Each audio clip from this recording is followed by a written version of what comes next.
Hello boys and girls, welcome to my channel. I'm the Obscure Joe PT, and for today what we have in here it is the MX versus ATV All Out.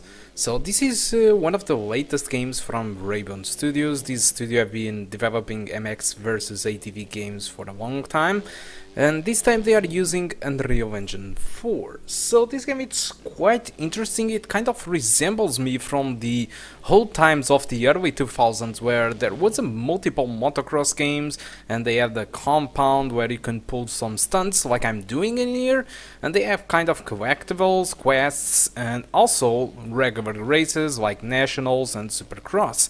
So this game it is very close to what those games were. You have a compound, as you can see in here, you can pull tricks, very interesting, and you also have a multitude of types of tracks and stuff like that.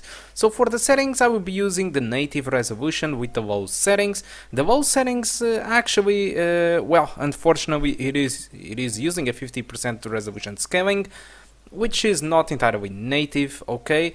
And for this video I will be testing 2 tracks, and also I did test 2 settings.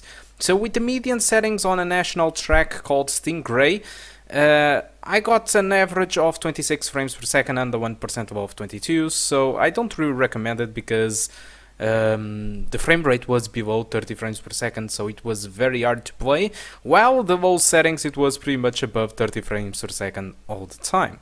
Okay, moving on to a supercross track, which involves a lot more action, okay? With the median settings it proves to be running a little bit better than the national, but still most of the time the frame rate was below 30 frames per second, while the low settings it was most of the time above 30 frames per second. So the low settings it is my recommended choice for you to play this game. Despite it looks very potato, there is no shadows, 50% resolution scaling makes the, you know, the resolution are very bad. It looks like we are playing at 380p or 480p, like a PS1/PS2 resolution with no filtering.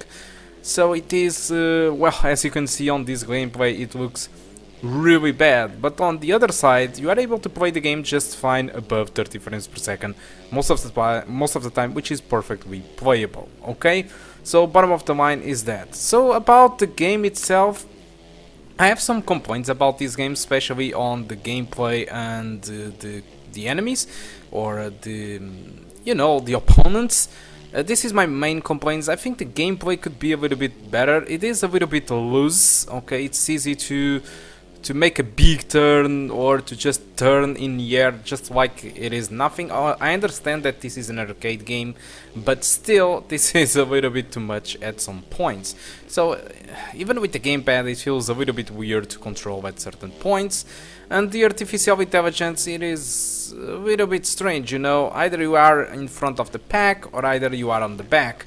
It's very hard to stay within the pack, so it makes the tracks a little bit less interesting, you know. It kind of, it's very complicated. You either are in front or either you are on the back. It's hard to be on the middle of them, so it's sometimes it doesn't feel really competitive to be playing against those opponents. So that's my only complaints. About the rest of the stuff, about the jumps, about the stunts, and about that, I think the game makes a very good job, okay? That's my personal opinion about the game. But the price itself and the opinions on Steam, they are a little bit different. 60% of the Steam users gave up a good review of the game, but the rest of the 40% are not really satisfied and don't recommend the game. Keep in mind that the game was updated very recently, making the game like a 2.0 version. They improved a lot of stuff, so props at least for Raven Studios to try to make the game a little bit better, instead of asking a new price for a newer game. But still the game is asking 40 bucks, okay, so I'm not really sure if it is worth it or not. Keep in mind that I only have played with bikes. There is a multitude of vehicles like buggies and other types of vehicles that you can use, and there is online, split screen, and even first person camera on this game that I didn't show off on this video. But nonetheless, I think that probably 40 bucks it is a little bit too much. Probably 30 was fine. Anyway, I think this game worth a while in a big deep sale. If you find it in a very big sale or in a noble bundle, it might be a good idea to get it. It might prove to have a lot of hours of entertainment for you. Okay, so that's my opinion on MX versus ATV. Hope you did enjoy the video so far. I have a lot more to show you. Okay, I'm just going to shut up, but the video will keep on. So thank you a lot for watching until now, and I do hope you keep enjoying the rest, and I do hope to see you soon. So goodbye guys, thank you a lot for watching.